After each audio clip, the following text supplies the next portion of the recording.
Hello ಸ್ನೇಹಿತರೆ, ನನ್ನ ಹೆಸರು ಮಾನಸ. ನನಗೀಗ 28 ವರ್ಷ ವಯಸ್ಸು. ನಾನು ಒಂದು ಕಾಲೇಜಿನಲ್ಲಿ ಲೆಕ್ಚರರ್ ಆಗಿ ಕೆಲಸ ಮಾಡುತ್ತಿದ್ದೇನೆ. ನನ್ನ ಊರು ಅರಸೀಕೆರೆ. ಆದರೆ ನಾನು ಕೆಲಸದ ನಿಮಿತ್ತ ಬೆಂಗಳೂರಿನಲ್ಲಿ ಇದ್ದೇನೆ. ನನಗಿನ್ನೂ ಮದುವೆ ಆಗಿಲ್ಲ. ನಾನು ಇಂದು ನಿಮಗೆ ಹೇಳಲು ಹೊರಟಿರುವಂತಹ ಕತೆ ನನ್ನ 18ನೇ ವಯಸ್ಸಿನಲ್ಲಿ ಟ್ಯೂಷನ್ ಟೀಚರ್ನ ಜೊತೆ ನಡೆದ ಘಟನೆ. ನಾನು 18ನೇ ವಯಸ್ಸಿನಲ್ಲಿ ಅರಸೀಕೆರೆಯ ಗೌರ್ನಮೆಂಟ್ ಕಾಲೇಜಿನಲ್ಲಿ ದ್ವಿತೀಯ PUC ಮಾಡುತ್ತಿದ್ದೆ. ನಾನು ಚೆನ್ನಾಗಿ ಓದಲಿ ಎಂದು ನಮ್ಮ ತಂದೆ ಒಂದು ಟ್ಯೂಷನ್ಗೆ ಸೇರಿಸಿದರು. ಆ ಟ್ಯೂಷನ್ನಲ್ಲಿ ಒಬ್ಬರು 40ರಿಂದ 50 ವರ್ಷದ ವ್ಯಕ್ತಿ ಪಾಠ ಮಾಡುತ್ತಿದ್ದರು. ಟ್ಯೂಷನ್ನ ಸಮಯ ದಿನ ಸಂಜೆ 5ರಿಂದ 7ರವರೆಗೆ ಇರುತ್ತಿತ್ತು. ಆ ಟ್ಯೂಷನ್ ಟೀಚರ್ ತುಂಬಾ ಚೆನ್ನಾಗಿ ಪಾಠ ಮಾಡುತ್ತಿದ್ದರು. ಆ ಟೀಚರಿಗೆ ಇನ್ನೂ ಮದುವೆ ಆಗಿರಲಿಲ್ಲ. ದಿನನಿತ್ಯ ನಾನು ಟ್ಯೂಷನ್ಗೆ ಹೋಗುವುದು ಬರುವುದು ಮಾಡುತ್ತಾ ಇದ್ದೆ. ಆ ಟೀಚರ್ ಎಲ್ಲರಿಗಿಂತಲೂ ನನ್ನೊಂದಿಗೆ ತುಂಬಾ ಕ್ಲೋಸ್ ಆಗಿ ಇದ್ದರು. ಒಂದು ದಿನ ನಾನು ಟ್ಯೂಷನ್ಗೆ ಹೋಗಿದ್ದಾಗ ಅಂದು ಯಾರೂ ಗೊತ್ತಿರಲಿಲ್ಲ. ನಾನು ಮತ್ತು ನನ್ನ ಗೆಳತಿ ಇಬ್ಬರು ಮಾತ್ರ ಹೋಗಿದ್ದೆವು. ಎಲ್ಲರೂ ಯಾವುದೋ ಕಾರಣಕ್ಕೆ ರಜಾ ಹಾಕಿದ್ದರು. ಅಂದು ಟೀಚರ್ ಪಾಠ ಮಾಡುತ್ತಾ ನನ್ನ ಕಡೆ ತುಂಬಾ ನೋಡುತ್ತಿದ್ದರು. ಇವರಿಗೆ ಹೀಗೆ ನನ್ನನ್ನು ನೋಡುತ್ತಿದ್ದಾರೆ ಎಂದು ನನಗೆ ತಿಳಿಯಲಿಲ್ಲ. ಅವರು ನನ್ನನ್ನು ಮಾತನಾಡಿಸುತ್ತಾ, ಮಾನಸ, ಇಂದು ನೀನು ನೋಡಲು ತುಂಬಾ ಮುದ್ದಾಗಿ ಕಾಣುತ್ತಿದ್ದೀಯಾ ಎಂದು ಹೇಳಿದರು. ನಾನು ಅದಕ್ಕೆ ಹೌದಾ ಸರ್, ಥ್ಯಾಂಕ್ ಯು ಸರ್ ಎಂದು ಹೇಳಿ ಸುಮ್ಮನಾದೆ. ಅದಕ್ಕೆ ಅವರು ನನ್ನ ಪಕ್ಕಕ್ಕೆ ಬಂದು ನನ್ನ ಕೆನ್ನೆಯ ಮೆಚ್ಚಿ ಹುಟ್ಟಿ ಬೆಣ್ಣೆಯ ಗೊಂಬೆಯ ತರ ಕಾಣುತ್ತಿದ್ದೀಯಾ ಎಂದು ಹೀಗೆ ತುಂಬಾ ದಿನ ಕಳೆಯುತ್ತಿದ್ದವು. ದಿನೇ ಟೀಚರ್ ನನ್ನ ಕಡೆ ನೋಡುವುದು, ನನ್ನನ್ನು ನೋಡಿ ನಗುವುದು ಹೆಚ್ಚಾಗುತ್ತಿತ್ತು. ಮೊದಲು ನನಗೆ ಏನು ಅನ್ನಿಸುತ್ತಾ ಇರಲಿಲ್ಲ. ಆದರೆ ದಿನೇ ನನಗೆ ಯಾಕೋ ತುಂಬಾ ಮುಜುಗರ ಆಗುತ್ತಾ ಹೋಯಿತು.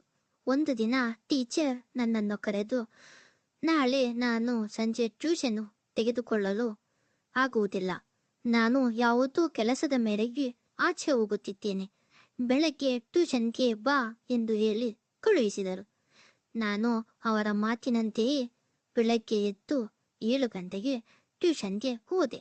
ಅಲ್ಲಿ ಹೋಗಿ ನೋಡಿದರೆ ನನ್ನೊಬ್ಬಳನ್ನು ಬಿಟ್ಟು ಇನ್ಯಾರೂ ನನಗೆ ಕಾಣಲೇ ಇಲ್ಲ.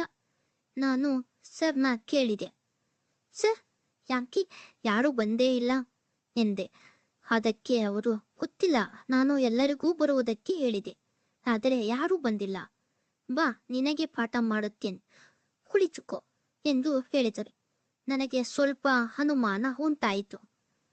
ಆದರೂ ಇರಬಹುದು ಎಂದು ಕುಳಿತುಕೊಂಡೆ. ಆಗ ಟೀಚರ್ ಆ ಮನೆಯ ಬಾಗಿಲನ್ನು ಮುಚ್ಚಿದರು.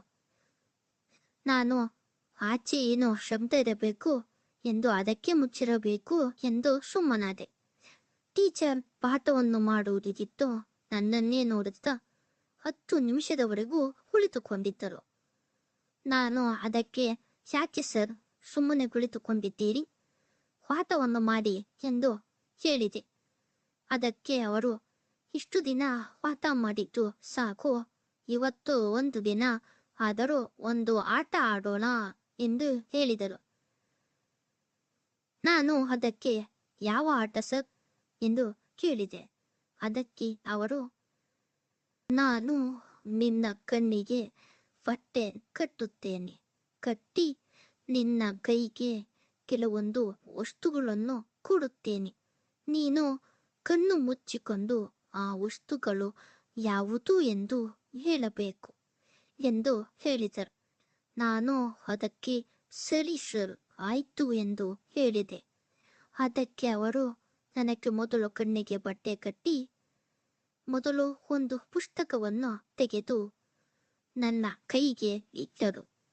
ನಾನು ನಗುತ್ತಾ, ಅಯ್ಯೋ ಸರ್, ಏನಿದು ಇಷ್ಟು ಸುಲಭವಾಗಿ ಇರುವುದನ್ನು ಇಟ್ಟಿದ್ದೀರಾ ಎಂದು ಹೇಳಿ, ಇದು ಪುಸ್ತಕ ಎಂದು ಹೇಳಿದೆ. ಅದಕ್ಕೆ ಅವರು, ನೀನು ತುಂಬಾ ಜಾಣೆ ಇದ್ದೀಯಾ ಎಂದು ಹೇಳಿ, ಈಗ ಇನ್ನೊಂದು ವಸ್ತು ಇಡುತ್ತೇನೆ, ಅದು ಏನು ಎಂದು ಹೇಳು ಎಂದು ಹೇಳಿದರು. ಅದಕ್ಕೆ ನಾನು ಆಯ್ತು ಸರ್, ಇಡಿ ಎಂದು ಹೇಳಿದೆ. ನಂತರ ಅವರು ಒಂದು ಮೊಬೈಲ್ ಫೋನನ್ನು ಕೈಗೆ ಇಟ್ಟರು.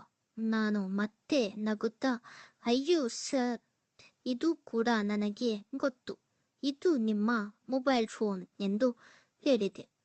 ಅದಕ್ಕೆ ಅವರು, ಅಯ್ಯೋ, ಈ ಸಲಿಯೂ ಕಂಡುಹಿಡಿದು ಬಿಟ್ಟೆ ಎಂದು ಹೇಳಿ ಮತ್ತೆ ಈಗ ಇನ್ನೊಂದು ವಸ್ತುವನ್ನು ಇಡುತ್ತೇನೆ, ಅದು ಯಾವುದು ಎಂದು ಹೇಳು ನೋಡೋಣ, ಆಗ ನೀನು ಜಾಣೆ ಎಂದು ನಾನು ಒಪ್ಪಿಕೊಳ್ಳುತ್ತೇನೆ ಎಂದು ಹೇಳಿದರು. ಅದಕ್ಕೆ ನಾನು ಆಯ್ತು ಸರ್, ಇಡಿ ನೋಡೋಣ ಎಂದು ಹೇಳಿದೆ. ಅದಕ್ಕೆ ಅವರು ನನ್ನ ಕೈಯನ್ನು ತೆಗೆದುಕೊಂಡು ಒಂದು ವಸ್ತುವಿನ ಮೇಲೆ ಇಟ್ಟರು. ಆ ವಸ್ತುವನ್ನು ಮುಟ್ಟಲು ಮೆತ್ತನೆಯ ಹಾಗೂ ಉದ್ದನೆಯ ಬಾಳೆಹಣ್ಣಿನ ರೀತಿ ಸಿಗುತ್ತಿತ್ತು. ನಾನು ಎಂದೆಂದೂ ಮುಟ್ಟಿಲ್ಲದೇ ಇರುವ ವಸ್ತುವಿನ ರೀತಿ ಭಾಸವಾಗುತ್ತಿತ್ತು. ನಾನು ಅದು ಯಾವುದೋ ಪ್ರಾಣಿ ಇರಬೇಕು ಎಂದು ಭಾವಿಸಿ ನನ್ನ ಕಣ್ಣಿನ ಬಟ್ಟೆಯನ್ನು ತೆಗೆದರೆ ಒಂದು ಕ್ಷಣ ನನ್ನ ಮೈ ಜುಮ್ಮೆಂದಿತ್ತು. ಏಕೆಂದರೆ ನನ್ನ ಕೈಯನ್ನು ಅವರು ತನ್ನ ಮಧ್ಯ ಭಾಗದ ಮೇಲೆ ಈಸಿಕೊಂಡಿದ್ದರು. ನನಗೆ ಭಯವಾಗಿ ಅಲ್ಲಿಂದ ಓಡಿ ಹೋದೆ. ಸರ್ ಆಗ ನನ್ನನ್ನು ಮನಸ ನಿಂತುಕೋ ಎಂದು ಕೂಗುತ್ತಿದ್ದರು. ನಾನು ಮನೆಗೆ ಓಡಿ ಬಂದು ರೂಮಿನ ಒಳಗೆ ಹೋಗಿ ಬಾಗಿಲನ್ನು ಮುಚ್ಚಿ ಒಬ್ಬಳೇ ಸುಮ್ಮನೆ ಕುಳಿತುಕೊಂಡೆ. ಅದನ್ನು ನೋಡಿದ ಕ್ಷಣದಿಂದ ನನಗೆ ಏನಾಗುತ್ತಿದೆ ಎಂಬುದೇ ನನಗೆ ತಿಳಿಯುತ್ತಿರಲಿಲ್ಲ. ನಾನು ಕಣ್ಣು ಮುಚ್ಚಿದರೆ ಸಾಕು, ನಾನು ಅಲ್ಲಿ ನೋಡಿದ್ದೇ ನನಗೆ ನೆನಪಾಗುತ್ತಿತ್ತು. ಅದಾದ ನಂತರ ನಾನು ಸ್ವಲ್ಪ ದಿನಗಳವರೆಗೆ ಟ್ಯೂಷನ್ಗೆ ಹೋಗಿರಲಿಲ್ಲ. ನನಗೆ ಆ ಘಟನೆ ಪದೇ ಪದೇ ನೆನಪಾಗುತ್ತಾ ಇತ್ತು.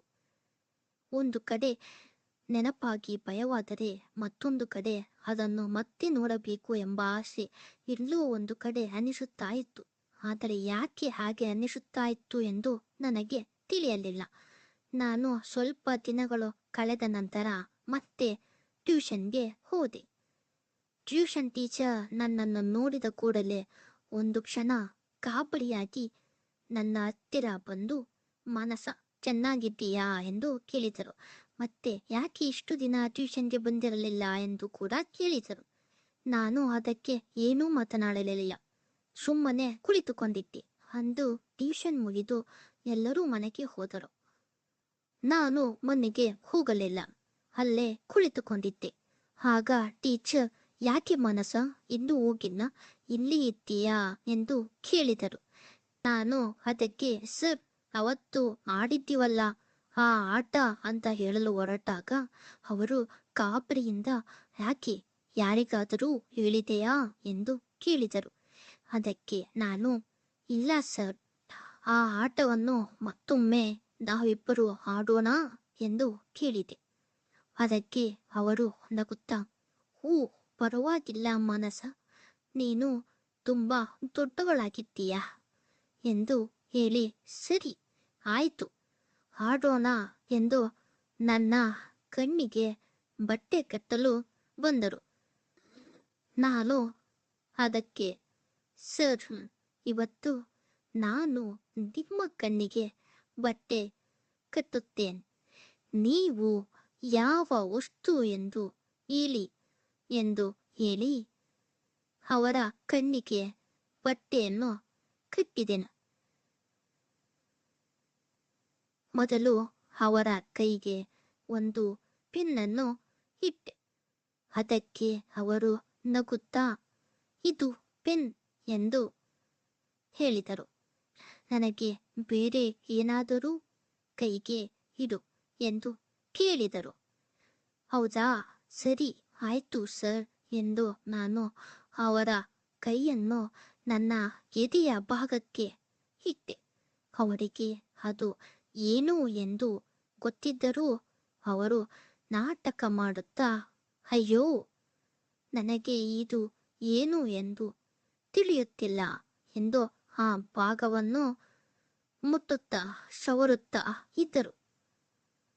ಅದಕ್ಕೆ ನಾನು, ಸರ್ ಬೇಗ ಹೇಳಿ ಎಂದು ಕೇಳಿದಾಗ ಅವರು ಅಯ್ಯೋ ತಿಳಿಯುತ್ತಿಲ್ಲ ಮಾನಸ ಎಂದು ಹೇಳಿದರು.